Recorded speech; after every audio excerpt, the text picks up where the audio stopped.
প্রতিদিন হাজারো ফিলিস্তিনি হত্যা দেখেও যখন নীরব দর্শকের মতো তাকিয়ে আছে মুসলিম দেশগুলো, তখন ইসরায়েলি সেনাদের ওপর আক্রমণ করে পুরো মুসলিম বিশ্বকে যেন বৃদ্ধাঙ্গুলি দেখালো একটি বন্য বিড়াল।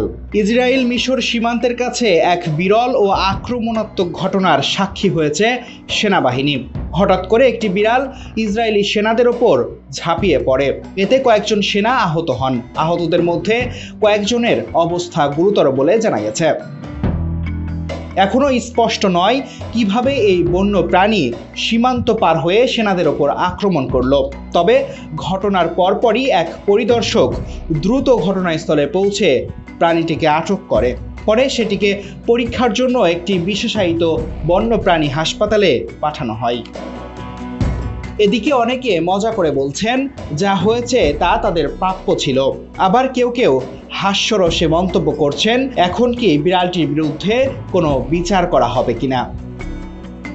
বিড়ালটি কেন এমন অস্বাভাবিক আচরণ করেছে তা সুনির্দিষ্ট করে জানাতে পারেনি কর্তৃপক্ষ।